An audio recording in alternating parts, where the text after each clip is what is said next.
ডিসেম্বরের কলকাতায় বুধের সন্ধ্যা। শীত নামছে একটু একটু করে। সল্টলেকের একটি ছোট ফ্ল্যাটের গেটে তখন একটু একটু করে থিতু হচ্ছে ভিড়। এই ভিড় এসএলএসটি চাকরি প্রার্থীদের।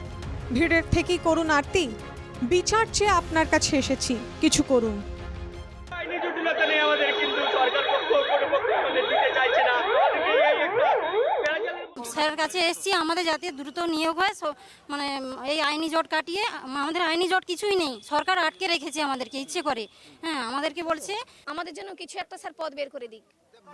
অর্থাৎ অভিজিৎ গাঙ্গুলির মানবিকতার দিক থেকে আমরা চাই স্যার আমাদেরকে একটা কিছু সলিউশন খুঁজিয়ে দিন। আমরা কোনো আন্দোলন নয়, কোনো কিছু নয়, আমরা চাই যে স্যার আপনি আমাদের একটা সলিউশন বের করে দিন। এসএলএসটি শারীর শিক্ষা ও কর্মশিক্ষা চাকরি প্রার্থীরা ঠায় দাঁড়িয়ে। দেখা না করে তাঁরা যাবেন না, তাঁদের বিচার চাই। দোতলার বারান্দা থেকে তিনি দেখলেন সবই, নেমে এলেন নিচে। চোখে রিমলেস চশমা, ঘরোয়া পোশাকে তাঁকে দেখেই বুকে বল পেলেন চাকরি প্রার্থীরা। তিনি বিচারপতি অভিজিৎ গঙ্গোপাধ্যায়।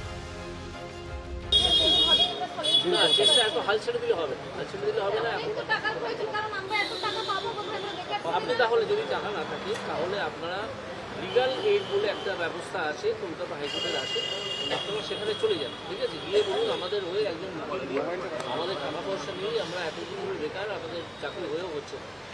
আপনারা সেই লয়ারের সঙ্গে যোগাযোগ করুন, ওখান থেকে লয়ার এনগেজ করবেন, আপনারা বলা মতো ঠিক আছে লিগাল এইড। তো তারা বললে পরে তার সঙ্গে কথা বলে আপনারা ব্যাপারটা ভালো করে বুঝে গিয়ে প্রয়োজনে একটা সেই কোর্টে গিয়ে বলুন। আমি তো সেই কোর্টে নই।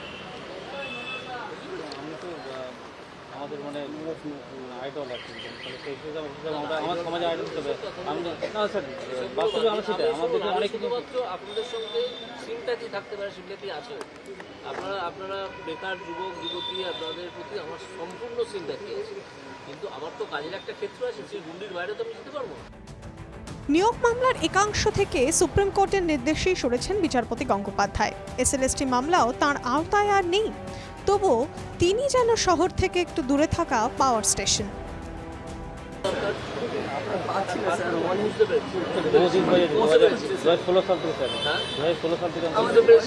আমার আপাতত আজকের পরামর্শ হচ্ছে আপনারা লিগাল এডে যান, একজন আইনজীবীর সঙ্গে ব্যবস্থা করুন, তারা করে দেবেন। কোনো আইনজীবী আপনার বলুন, কোনো আইনজীবীকে দিন, আমরা আপনাদের মামলাটা কোনো আইনজীবীকে দিয়ে পয়সা দিয়ে দিতে পারছি না। আপনাদের সব খরচ বহন করবে লিগাল এড। আমার তো ভালো লাগলো আপনারা যে এলেন, আপনাদের গ্রিভান্সটা যে বললেন সেটা শুনলাম, আমার ভালো লাগলো যে আপনারা এসেছেন এবং আপনাদের গ্রিভান্সটা রিড্রেস করার চেষ্টা করছেন। আপনারা যান, তবে আপনারা চাকরি পাবেন কি পাবেন না সে সম্বন্ধে আমি কিছু বলতে পারবো না, সেটা আইনে যা আসে সেই অনুযায়ী হবে। আইন যেভাবে চলবে সেভাবে চলবে। তো 2019 সালে আমাদের কেসটা যেহেতু রায় হয়েছে, তারপরে আবার কেসটা হয়েছে, সেটা আপনার আইনজীবী যাকে এনগেজ করবেন,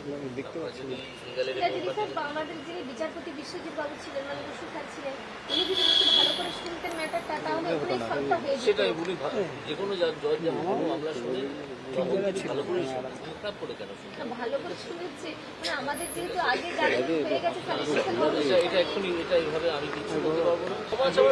ব্যাপারটা যে আর কেউ রাস্তা দেখাতে পারছে না স্যার। আমরা ইয়ে করেছিলাম যে আপনি আইডল, আমাদের রাস্তা একটা দেখান। আপনাদের রাস্তা বলতে ওইটুকুই দেখালাম। আপনারা কোনো আইনজীবীর সঙ্গে পরামর্শ করে আপনাদের মামলাটা যেটার জন্য আটকে আছে সেটা কী জায়গায় আটকে আছে সেটা জানার চেষ্টা করুন। তিনি আপনাদেরকে জেনে নিয়ে সব বলে দিতে পারবেন।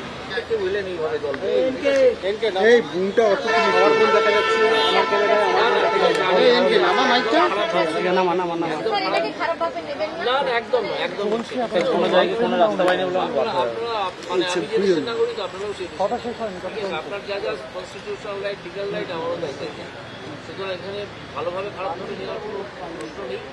আমি উপযুক্ত স্পিডেই ব্যাপারটা নিয়েছি।